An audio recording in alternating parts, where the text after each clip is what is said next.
in a front office, you have to be mindful of where you're at immediately, but also where you're going in the future. And bluntly, I think one of the things that many fans will point to when you look at what the ultimate legacy is of Stan Bowman as the GM of the Blackhawks is not only did he rebuild the roster that burned down after 2010 around the core and get them a couple more cups, but he lost sight of the development progression elements that he needed to be aware of to restock the NHL roster with quality from inside, cost affordably, and sold out too many young guys. I mean, look at what Philip Deneau is doing in these playoffs for the LA Kings. My problem is I think Zegras gets style points, and I don't think that's fair. Just because Raymond's goals weren't through his legs or doing the Michigan. And I'm not ripping on Zegras for doing that stuff. Keep doing the Michigan, Zegras. You're sick. Everyone wants to see you continue being sick. I'm not ripping on Zegras. I'm saying Raymond was more productive than Zegras. He just wasn't as flash. The Kings, they got that experience. You got Jonathan Quick, multiple Stanley Cup, 2-time Stanley Cup champ, Anze Kopitar, Dustin Brown. You got a lot of experience on this team who know how to beat the best teams or teams that are better than you. I mean, the Kings were winning playoff series and winning the cup when they finished as the 8th seed, right? They have that. Sidney Crosby, like you said, he's playing out of his mind. He's got 2 goals, 7 assists, 9 points. That is what you want to see from a Hall of Fame player. You want that experience. Edmonton, they don't have a lot of playoff experience, or when they do, they don't go deep.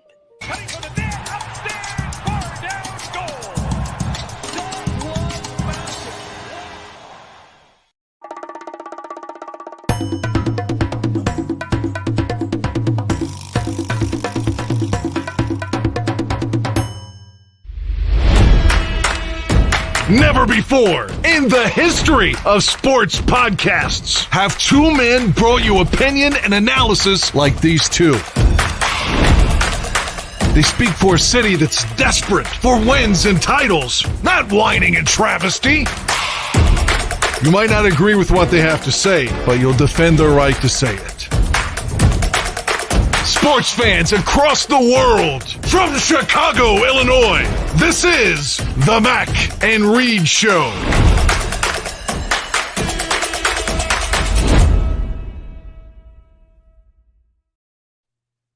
What it do, baby? Welcome into the Mac and Reed Show right here on the Barroom Network. All our great programming on the Barroom Network you can find on YouTube, Spotify, iTunes. All our previous shows you can find on the YouTube channel and all those networks I just mentioned. On social media, I'm at the Real Evan Mac. Ross is at Ross Reed. How are you this evening, sir? Good. How are you? Doing great, my friend. Summertime shy. It's just a tease for now, but we'll see. Feels like summer. Beautiful. It's beautiful outside this whole week. I'm here for it. It's Ross's tank top weather. Come on, man. He's got them all laid out. Got the ready to gun go. show today. Let's go. Woo-hoo-hoo. Well, I won't flex just to embarrass myself. We have a lot to get to on the show this evening. Today we discuss Tarik Cohen's piece in the Players Tribune, which is a must-read. Bears and the NFL schedule release and expectations for Justin Fields. We'll dive into NBA playoffs later on. Early impressions of the MLB. New Kendrick Lamar video and song Heart Part 5 ahead of his album coming out Friday. Long awaited album for Kendrick Lamar. One of the best to do it right now.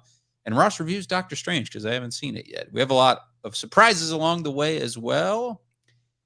Good week so far, Ross. Good week so far. Besides your White Sox, getting their game canceled today due to the Guardians having the COVID. I know. They weren't. I haven't heard of a game postponement in a while. It's pretty wild. I know. Well, it's weird because I was reading what Rob Manfred said. Not that we're really going to start here, but he basically said that if the team had a little mini outbreak, they weren't going to postpone games. They were going to try and power through as long as they had enough players to play. And lo and behold, they ended up postponing a game today. So it was just a testament that Rob Manfred remains probably the worst commissioner in all of the 4 major sports that we have right now. The guy just is awful. Yes.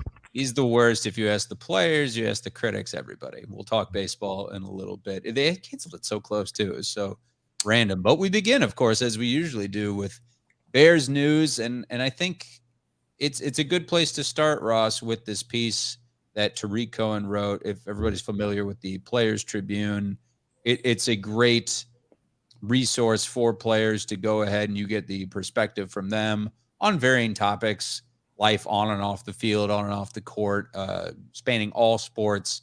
And Tarik Cohen, we know his past, and we know his injury history, no longer on the Bears. He's a free agent. He's still trying to aspire to be an NFL player.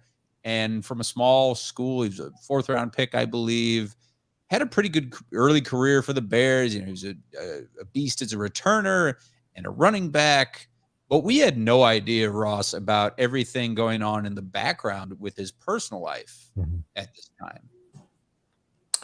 Yeah, absolutely. I mean, listen, the poor guy was dealing with, so much. Let's start with the positive first, if we can, which is here's a guy who is, has a height disadvantage to him. Comes from an HBCU, so he didn't get a lot of the limelight. Games weren't on TV and stuff like that. Scouts really had to dig deep. He just, he came from everything with the odds stacked against him, and he made it. He made it to the NFL. He had a good, successful run. He was thankfully able to sign a contract that set him up financially for the rest of his life. Fingers crossed, if he makes the right financial decisions in his family. And he had a beautiful child recently. So he has a family now that he can focus on. So, that's the positives for Tarik Cohen. He's still a young man. He has his health. He has a future with his family, and hopefully that he can find peace and solace in that. But, to touch on the other piece, yes, it was heartbreaking to read what this young man has had to go through so far in his early life, just all of the adversity thrown at him, the heartbreak of losing, brothers to violence and gun violence and stuff like that. And of course, having his career cut extremely short, which, was something that he never could imagine would happen. He thought that he was probably going to be with the Chicago Bears for 6-7+ years. And he was such a fan favorite here in the city. So my heart goes out to him. I think the most important thing about all this is, we see the human side of him. And we tend to forget that what these athletes go through on a day-to-day basis and what really affects them mentally. And, a lot of people were probably, I saw, we've seen over the years, the takes on Twitter and how the hell can Ryan Pace give him that contract? Or, what the hell, why isn't he practicing every day? And how come he's just standing takes were bad ones. Yeah, I mean, come on, you're not in his shoes. You're not in his cleats. Absolutely. How come he's just standing on the sidelines and he's getting fat and this and that? It's just like, slow down, please. And you forget that these guys are human beings and what they have to go through day in and day out. And that man gave it all to Chicago, and he gave it all, he left it all on the football field. And I commend him for that. And I wish him nothing but the best in his life going forward. Yeah, 100%, Ross. It was eye-opening. Again, a good reminder, the sacrifice a lot of these guys have to make, especially smaller schools, a 4th-round, later-round pick. It's not guaranteed that you're going to go to the NFL. You certainly thought that it was a foregone conclusion, and you told your mom early on, like, hey, we have to do this to get to this point. And telling his brothers to stay out of trouble and not obviously, deal drugs and get in with the wrong crowd. And then lo and behold, that happens. And the tragedy that happens, losing both brothers, like spoiler alert there, just awful. And in two very different ways for that matter too. And him just trying to thrive as an athlete with all that's going on.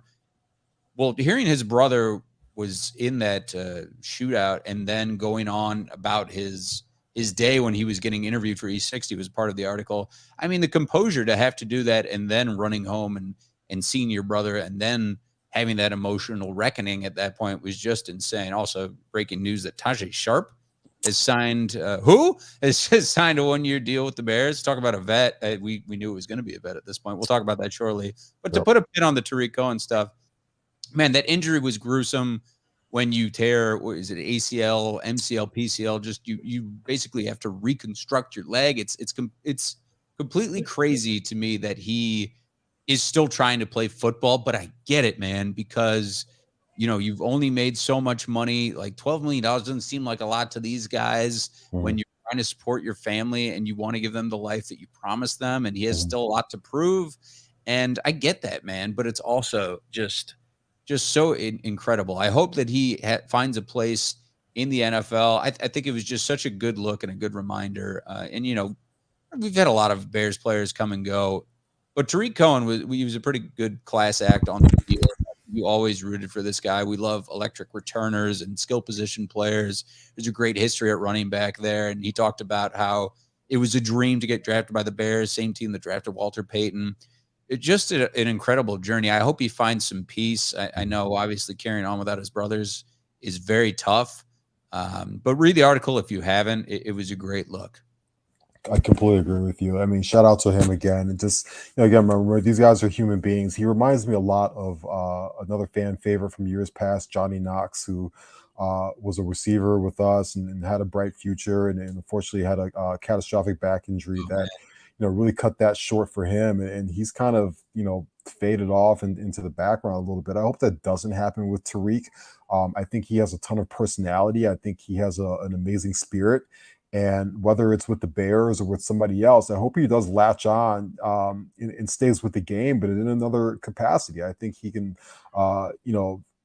give a lot to the game. We'll talk about later on about the amount of money Tom Brady is making to call football games.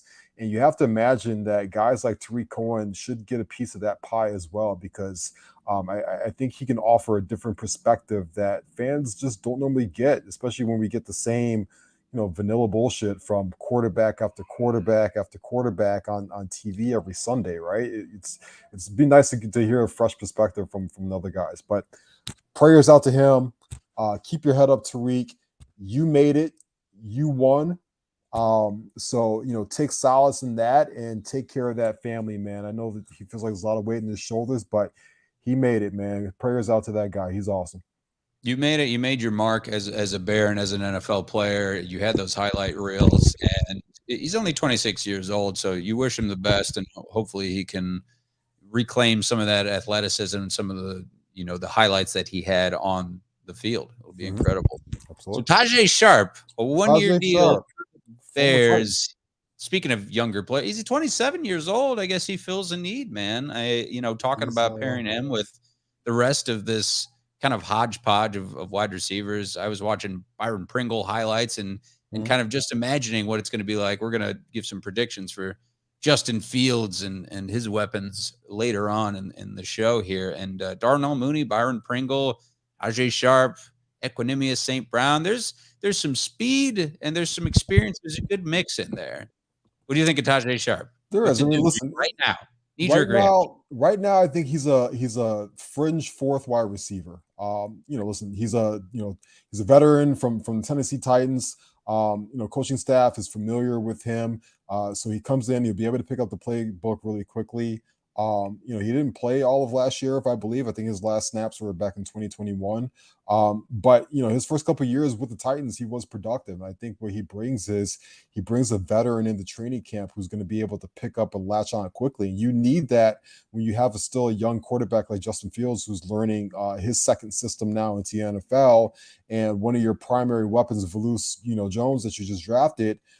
It's going to take, he's early word is Velus has been picking up quickly and he's really smart, but he's still a rookie and he's still going to have to piece together some things. So I'm fine with the pickup. I think right now the Bears are doing what they're supposed to do, which is bargain shopping and seeing, who can they find at a low cost and hopefully they can kind of, strike it rich with some of these guys. But, I'm excited to see, in camp, what can he do, versus guys like you said, like Equanimous St. Brown, right? Because I think that's the roster spot that they're going to be battling for. You figure, Mooney's your one.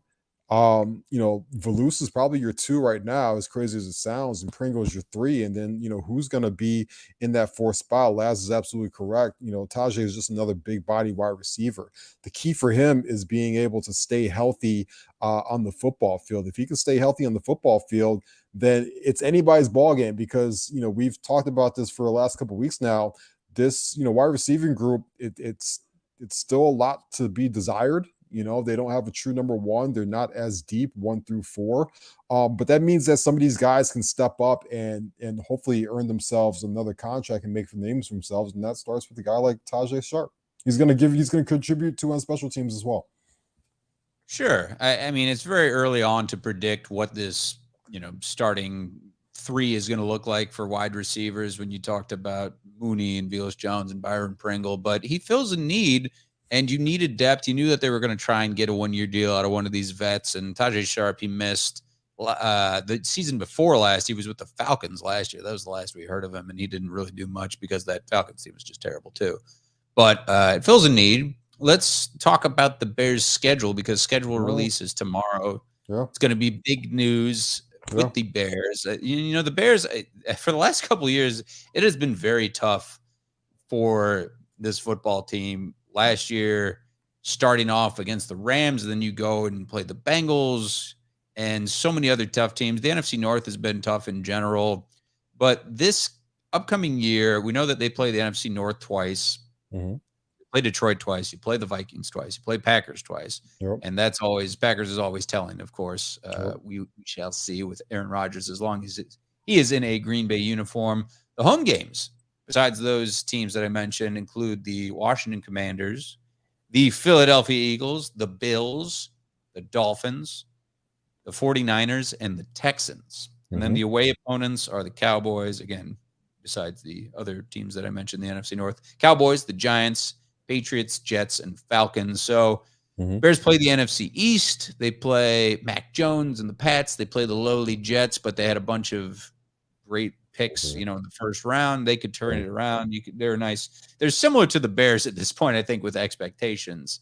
The Eagles, Jalen Hurts got a brand new weapon with A.J. Brown. The Bills, we know who they are. 49ers the same way. And Dolphins, too, with Tyreek Hill. That's going to be tough. There's going to be some fun home games, fun away games, to be said, too.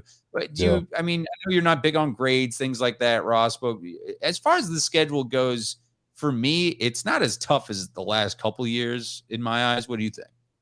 Yeah, I mean, it's not ideal to have to go through the AFC East, in my opinion. I think Buffalo is probably in the driver's seat for the AFC as the number one Super Bowl contender to come out of there. You have to go on the road in Dallas, which is never fun. We already, through the grapevine, have heard within the last hour that the Bears will be the week 2 opponent for the Green Bay Packers on Sunday Night Football. That's not ideal either, right? To go on the road in a hostile environment on Sunday night in Green Bay. If we read through the tea leaves a little bit, I was doing some looking earlier today. The Chicago Fire, the first couple weeks of the season, are in Soldier Field. So it looks like the Bears are going to start on the road for at least the first 2 games of their season this year. Well, we just found out within the hour, week 2 is in Lambeau Field, right? So we know that's the second game, which means the first game they're probably on the road as well. You hope, fingers crossed, that it's a team like Atlanta, who's probably one of the a team that's worse than Chicago. So at the very least, you can maybe come out that Packers game 1-1, or you might be able to catch fire and beat Green Bay in Green Bay and start 2-2. You just hope that it's not a team like going to it's like going to Dallas or something like that, and you have to start with 2 very tough teams, or even the Washington Commanders, who are going to be a really tough football team this year, right? You hope that that's not how you start off with, because there's nothing worse with a young football team than starting off like 0-2 in a huge hole, and then having to have all that pressure on your back as the first home game of the season in week 3, or even going up to New England or something like that. Yeah, I was thinking, it would be, sorry to cut you off, Ross, but going Packers to probably East Coast, Giants, Patriots, Jets, one of those teams, and Patriots would be a tough draw as well, but Giants or Jets would be a nice second warm-up game there. Yeah. So, I mean, we know, so week 2 is Green Bay. Week 1 is probably going to be on the road. Week 3 has got to be, maybe usually when they do a Sunday night game for the Bears, they follow it up with like a Monday night football game or something like that. So you might get like a Minnesota early at home Monday night or something like that. We also know that at the end of the season, for week 17, it is Green Bay and Detroit playing, which means that for like the 25th year in a row, it feels like the Bears are getting the Vikings again to finish off their season. So a couple things I just don't hope for. I always say I don't like those early bye weeks. I always like them right there in the middle of the season. And then the other thing that I don't like is I really hope that they don't put the Bears in Dallas for Thanksgiving, game. Um, just selfishly from a family standpoint, and also I think I'm just tired of seeing the Bears play on Thanksgiving night. We're I know seeing, I was gonna say yeah, real we're quick. I seeing know, Christmas Day games too. Go ahead, yeah, Ross. we're seeing Christmas Day games. That's gonna be awesome. I see Jordan's asking for confirmation. One of the Packers guys, who's a very reliable source, has tweeted out that he knows, and then Kevin Fishbane, who covers the Bears, so eloquently, has backed it up as well. Has confirmed that it is week 2, Bears Packers Sunday Night Football. Very nice. Yeah, it's as expected. We'll see how the Bears do against this schedule. It could be all over the place, and certainly the expectations for this team are low. I think following a total overhaul of the coaching staff and of the front office, and so that leads us to kind of latest roster moves. And we talked about Tajay Sharp, Jesper Horsted, who is Aldo's guy. Unfortunately, he failed a physical, and he's cut. Yeah, he's gone at this point. It's Justin Fields' team. Is it with this Nathan Peterman signing? It still is. I can't believe Nathan Peterman's still in the league after that debacle. It was the 5 interception game, one of those. I feel like you're not able to play after games like that. But there's guys in this league who strictly hold clipboards and serve as a backup, and so it's a job. Like I tweeted out earlier today. Nathan Peterman is the perfect guy who will be able to get this offense crammed into his head quickly, and will be able to help guys get the necessary reps that they need in training camp, and help the defense kind of, help them move along as well. He's a glorified coach on the field, and I expect him to fully not have a job come week 1 starts. And I think they're going to roll with obviously Justin Fields and Trevor Siemian as the backup. Yeah, there you go. So, but I'm here for the jokes. I'm here for the jokes too.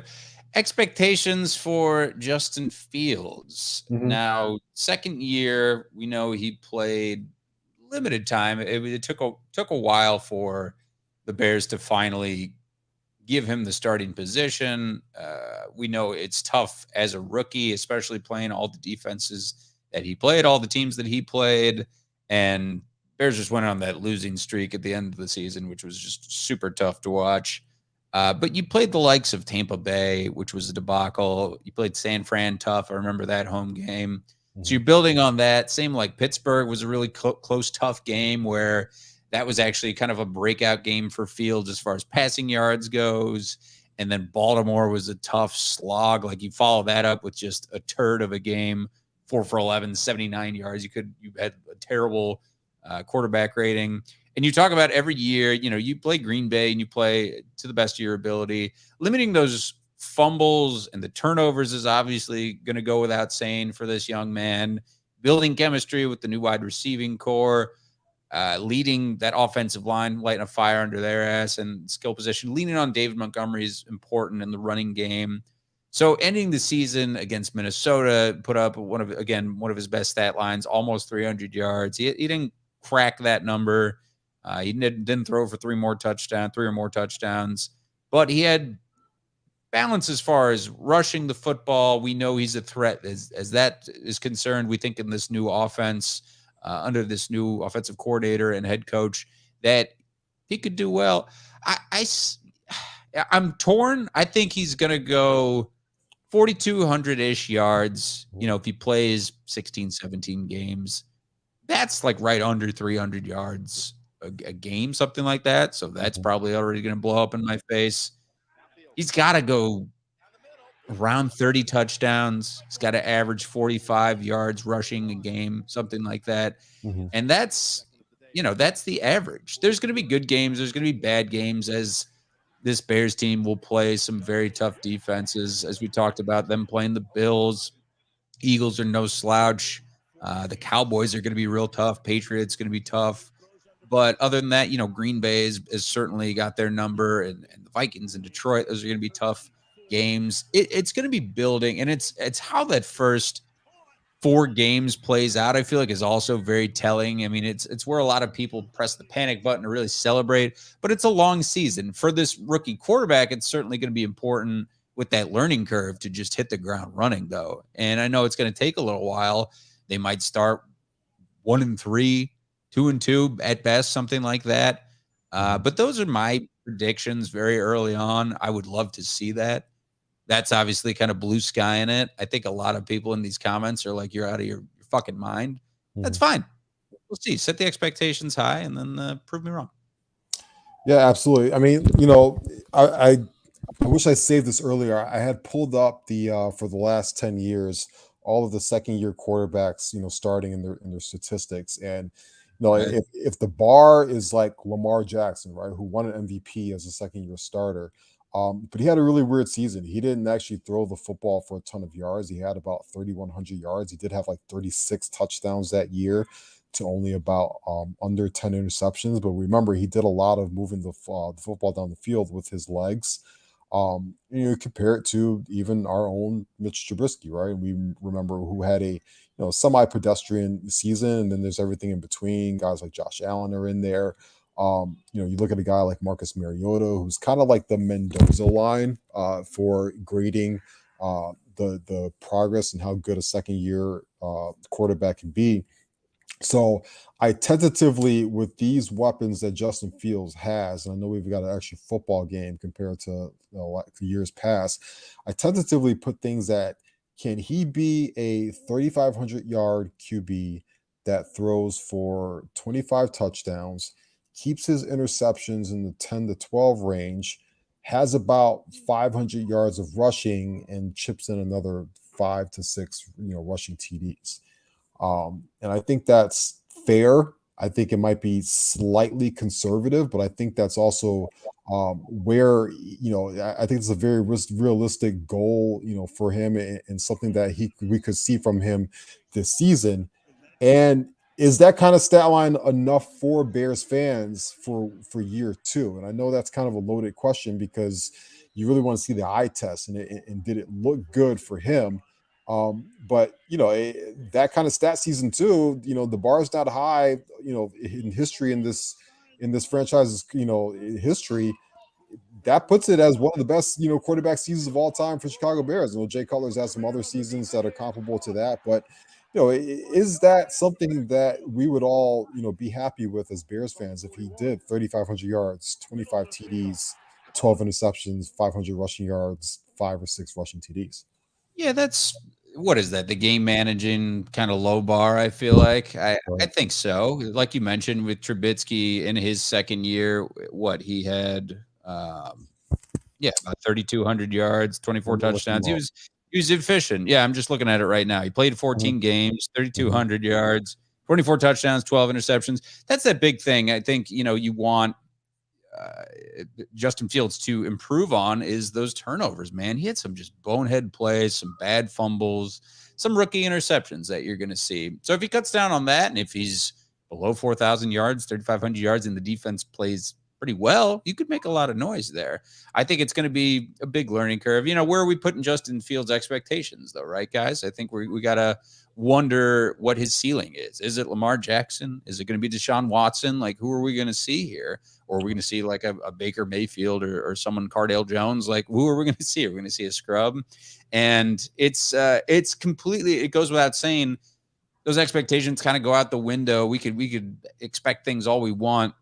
We don't know with this Matt Eberflus team, with this Ryan Poles team, how he's going to look in this next season. I think health is a big part of it. How's the season going to go? He's obviously the starter, so he's got to just grind it out.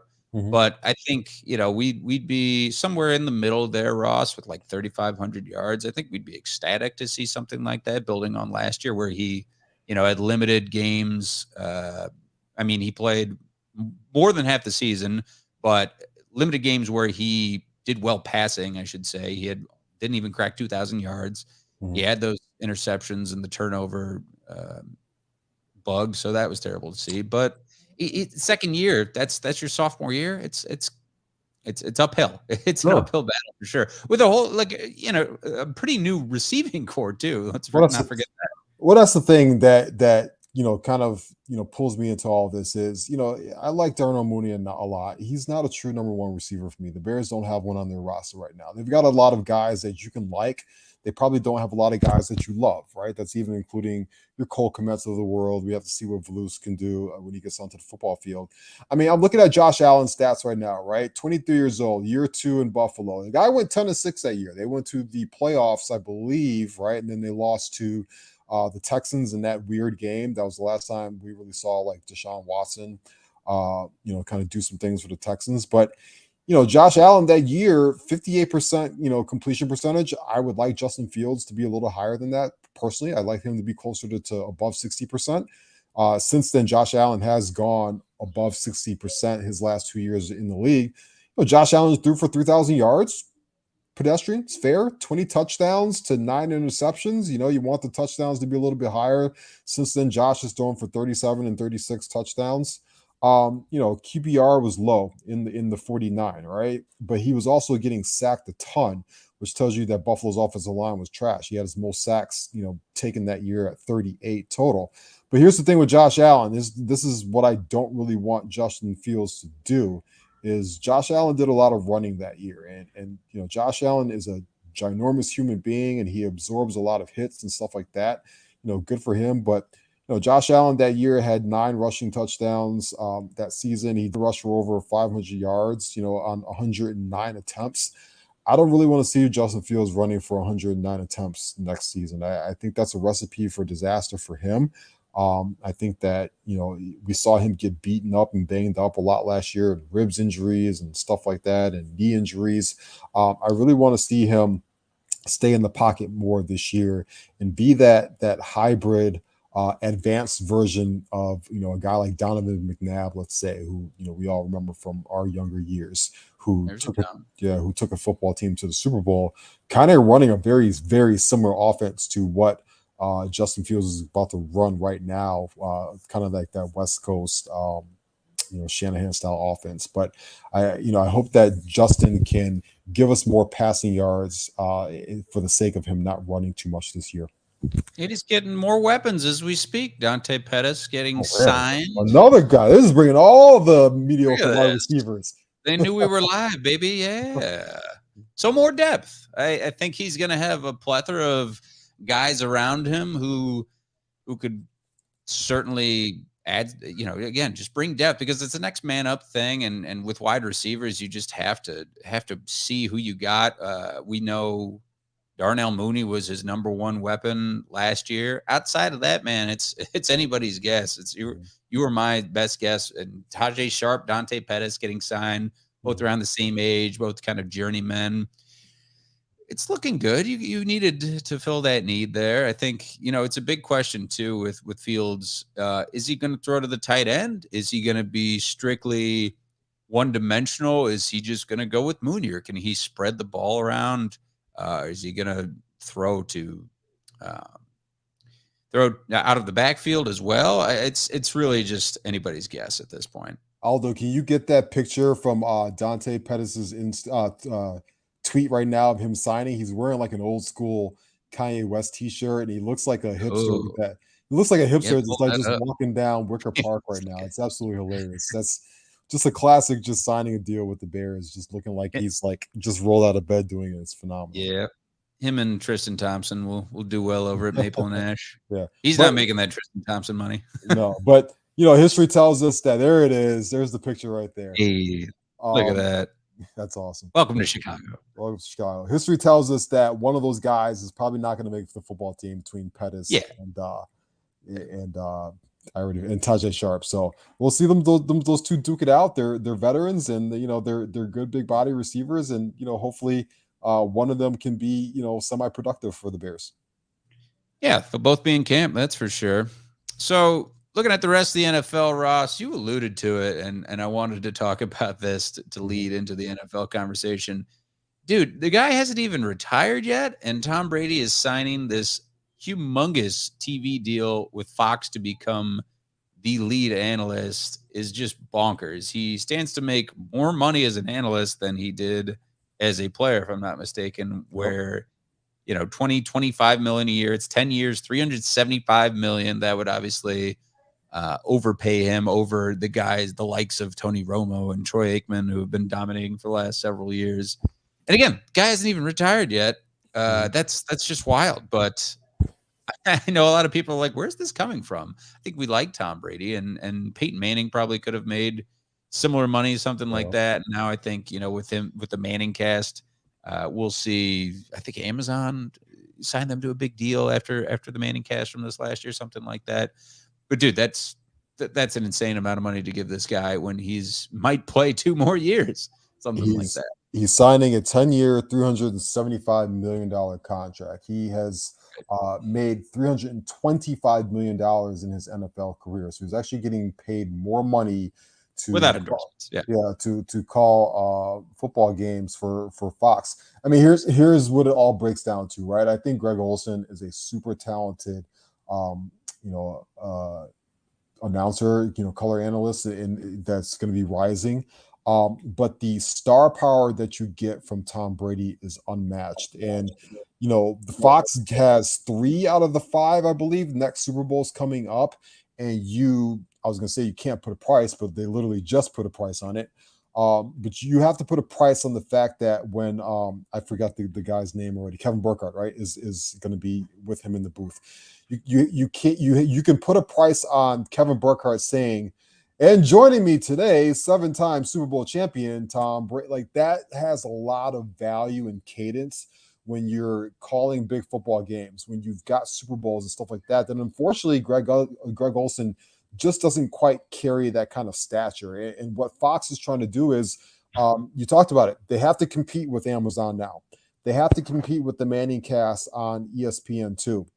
You have to compete with Troy Aikman and Joe Buck. And then also there's still Tony Romo there. And unfortunately, some of those other guys that they have just wasn't the star power to pull in the casual viewer. Any hardcore football fan is going to watch a football game. I don't give a shit if Barney, the purple dinosaur, was calling the game. They're still going to watch the game because they just love football. But for the average viewer, Tom Brady brings that extra value and cadence to things. Will he be good? I don't know.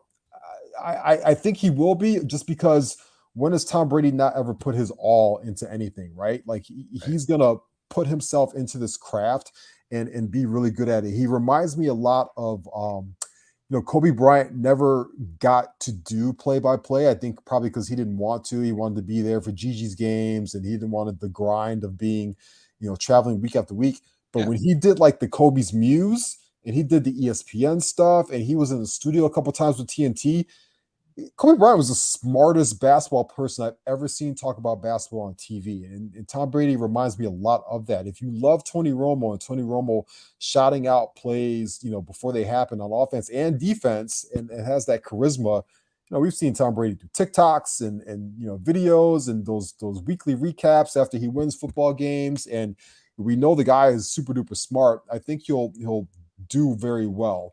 My biggest question is, will he have the balls to say something negative about a coach or another quarterback or something like that in the moment when you need to? And I think that's what separates some of the good color analysts from the great ones is do they have the balls to say, you know what, Kevin, that was a flat out terrible football player, something like that. I think that's what Troy Aikman got really good at over the last couple of years, is as he was on his way out from Fox, he just didn't give a shit anymore. He was like, I'm going to say Dak Prescott just made a bad play, even though I am a Cowboy for life, and so on and so forth.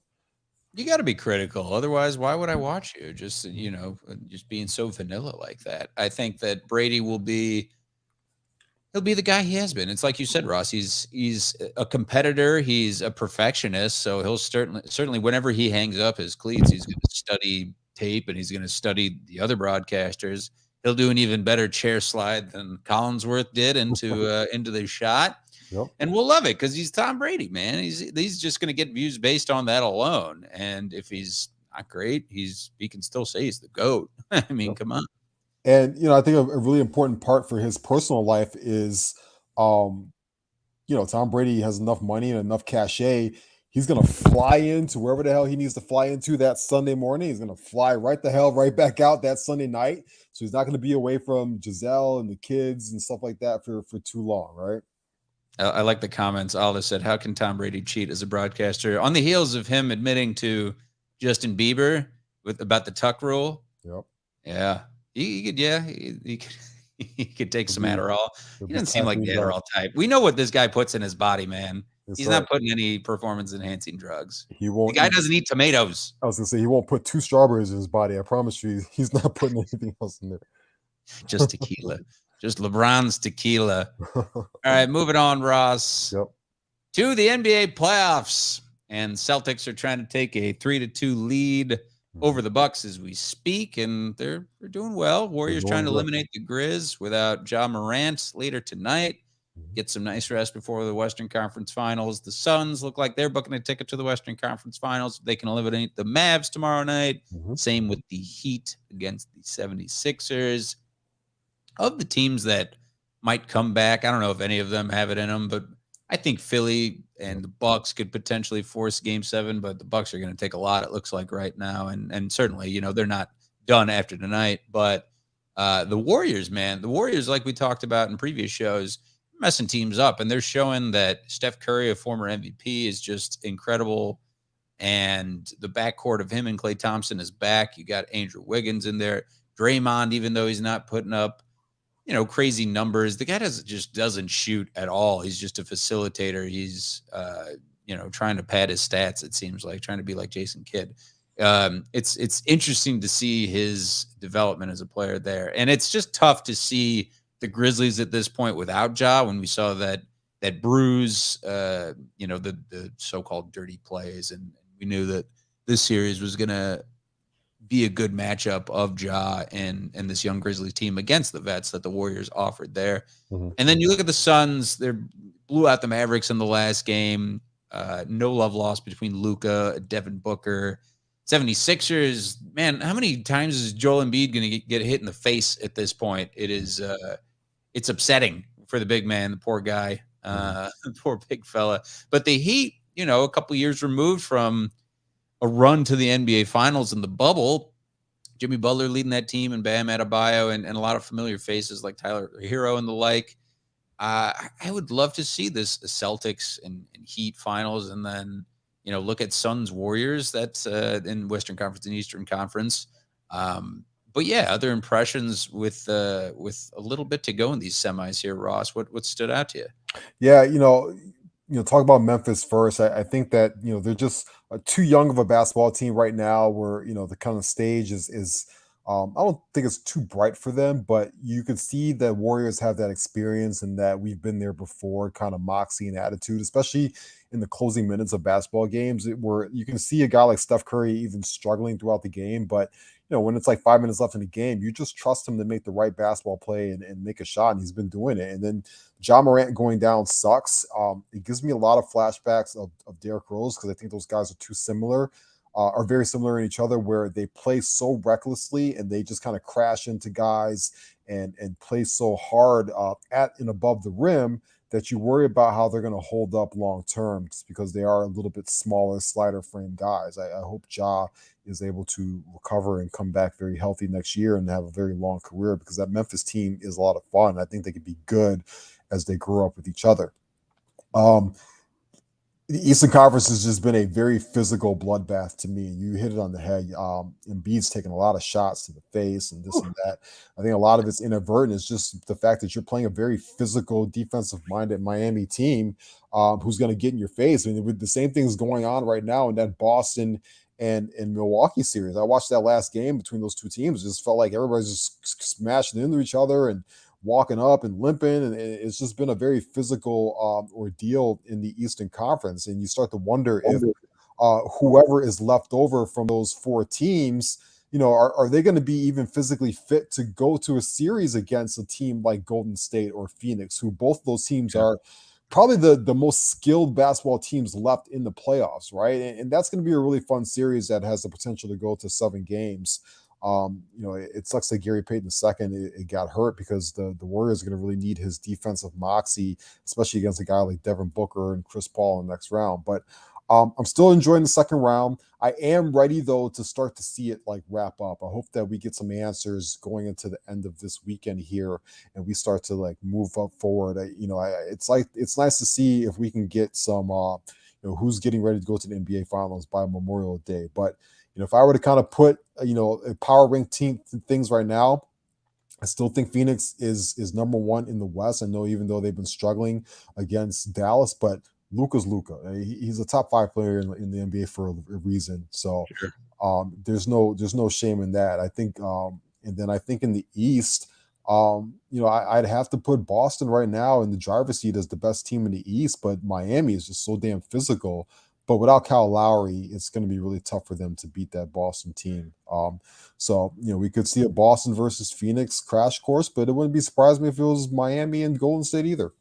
We've been expecting Boston to be this good for a while, right? With Jason Tatum and Jaylen Brown and Marcus Smart and keeping these guys together and kind of just tweaking around that. And Al Horford, a guy who has had many good years in the NBA. He was kind of touted as that X factor. And then, we talk about Brad Stevens going to the front office and now a new head coach taking over, and Brad Stevens embracing sort of a GM role and constructing that team and managing the expectations and all that.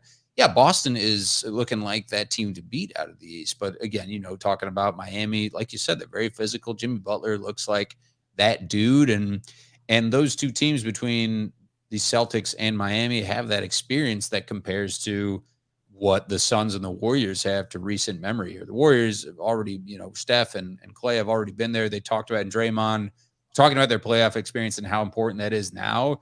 It's going to be that difference maker. And Phoenix just manhandling the Mavericks in that last game, winning by 30. They kept it competitive for a while, but then Mavericks, you can't just have a down quarter against that Suns team because they will expose you. They will take advantage and they will, double the score against you. Devin Booker peaking at the right time. We've talked about how up we are on DeAndre Ayton, and Chris Paul can have a down game when these other guys, they have just such a good backcourt. They shoot the three well.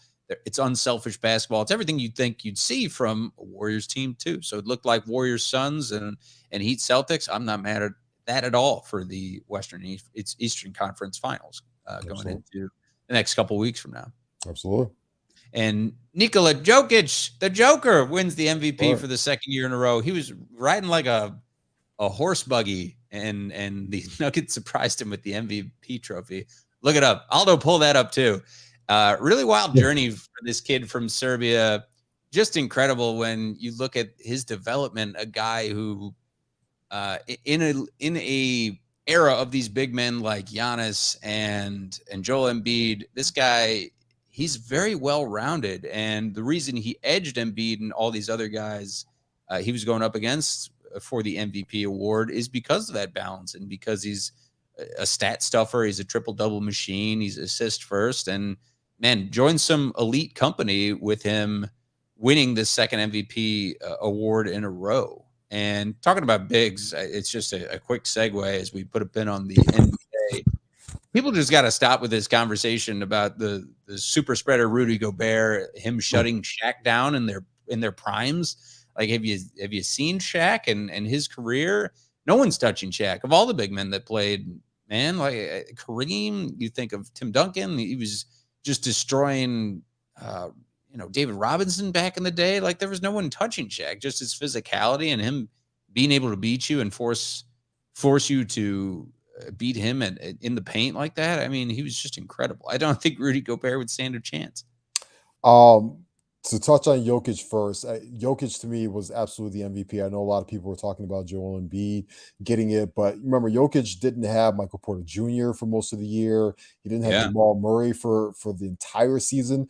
Those are his two best players, his two best teammates, and he still dragged that team to the playoffs, which is absolutely unthinkable. I don't think any other player would have been able to do that. So he absolutely was the MVP for me. I saw all of Shaq's career, and I saw all of prime Shaquille O'Neal.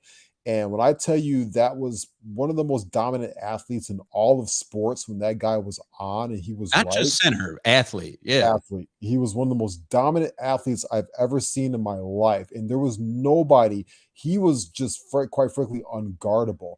The only person that I saw do a great job against Shaq is because he got in his head, and that was Hakeem Olajuwon. We all remember, the NBA Finals where Shaq made it to there as the Orlando Magic, and they got swept by Olajuwon, who Olajuwon just absolutely schooled them. That's the only person. I've seen David Robinson fail, and David Robinson was a goddamn Marine or Navy, excuse me, and was as strong as they've gotten. Alonzo Mourning was very strong. I've seen some very strong physical centers to absolutely fail against Shaquille O'Neal. So yes, Rudy Gobert, I always speak about, especially in the NBA, because I think this happens more so in the NBA. The lack of respect for the guys that came before you is just absolutely absurd. Rudy Gobert wouldn't have had a chance against Shaquille O'Neal. I saw a clip today about how guys were laughing when Charles Barkley said he was the second best player on the Dream Team. He was. Charles Barkley at that time was going into the Phoenix Suns. He was the MVP. He was taking that team next season to the NBA championship against the Chicago Bulls. He was amazing. Bird was on his last legs, bad back. Magic Johnson wasn't even playing anymore. Stockton, Malone were getting old. Charles Barkley was the greatest player. You guys have to do your due diligence and do your homework and recognize some of these older athletes as well, which leads me to RIP today, Bob Lanier, who passed away, NBA Hall of Famer. It just kind of came and went on the timeline. We got to remember these guys and remember how talented they were back then. It's always easy to forget about the past, but we can't do that. Yeah, I think with the Gobert and Shaq conversation too, which is tough. You just talk about different eras, and 90s basketball versus basketball now is different. And if you took that, threw it out though, if you put him on the blacktop right now, man, I'm taking Shaq all day, or put him in a pickup game. Shaq's still just dominating guys at the Y just for fun. And Ross, on the MLB side of things, it's still very early on. Anything you wanted to touch on before we kind of go to quick hits to end this? Yep, let's do it. All right. Dodgers and Yankees crushing teams as expected. That's all you can all you can talk about right now. Yep. But new Kendrick coming. Enough about that. The Hard Part 5 just came out. Part 5. With Kendrick's deep fakes throughout the video with Kanye and Kobe and Will Smith. He reminded me of the man of many faces from the from the Game of Thrones, right? Yeah. Absolutely. And Nipsey Hussle, rapping from Nipsey's perspective. Yes. It's insane with Kendrick. We talked about recently our top rappers out there and how he is under 35. His catalog speaks for himself. He could quote unquote retire tomorrow and be in that Mount Rushmore for a lot of people of MCs, of rappers. But with Mr. Morale and the Big Steppers, it's this album After Damn, which is certified classic at this point. It's his last release with Top Dog. His first release in 5 years. That's a lot. And the Hard Part 5, like a lot of what Kendrick does, is storytelling and moving, like these soul samples. And it's a 5-minute song. When a lot of these singles come out now, they're just 2.5 minutes real quick. Like, I can't wait to see. It's just a tease and to see how he will paint a picture. When you look at Damn, when you look at To Pimp a Butterfly, like, man, you got to listen to those albums as they were intended to be listened to, as much as those two albums do have singles on them as well that are very listenable and just great classic songs. But Mr. Morale and the Big Steppers looks like it's coming for Album of the Year. And this is on the heels of Pusha T. This was, and you see the video in our video right now, picture of Kendrick. Also, I loved how that was shot, and he shouted out South Park's Matt Stone and Trey Parker for this technology that they use for the deep fakes. And it's pretty eerie, like seeing OJ on top of his face go straight to Kanye like this. How it's shot one take is just very Kendrick. He's had great videos over the years. He's just on every level, just doing so well as an artist. And I can't wait. Hard Part 5 was great, huh, Ross? It was phenomenal. Jussie Smollett, we forgot about him. Juicy. Juicy Smollett. For people who are asking in their brains, yes, there are 4 other parts to the heart. This isn't just called The Heart Part 5. I encourage you to go listen to the other 4 The Hearts that he's had out in the past. He typically uses these as a kickoff to his album coming out, so kind of like a sneak peek into what to expect from his album coming out, and he does a great job at hyping you up and getting ready for the album. This does the same thing. He uses a beautiful classic Marvin Gaye song / sample to be able to usher you in. Like you said, the video was just absolutely captivating for me. I saw it on Sunday night, like most of us did, and I was like, look, watching some basketball, and it pops up on my feed, and I was just like, holy shit! And I watched it like 5 times that night. That technology, that ain't cheap. that stuff is a lot of money. So you're looking at the video, and it seems very simple, and he's there in a white t-shirt and a bandana, and he's grown his hair out because he's lived off the grid for the last 5 years and in Argentina without a phone and stuff like that. But the fact that this man still has a lot of money and support behind him because he is that dude, he is that artist, that technology is not cheap. Like I said, that Marvin Gaye sample, if you're familiar with Marvin Gaye's family and what they went through with Robin Thicke and Pharrell, they don't clear samples too often. They don't clear it for anybody, and they would clear it for Kendrick. So I'm thoroughly excited for his album to come out on Friday. I think it's going to take a solid week to even unpack what we've been listening to, how it sounds, where we're at.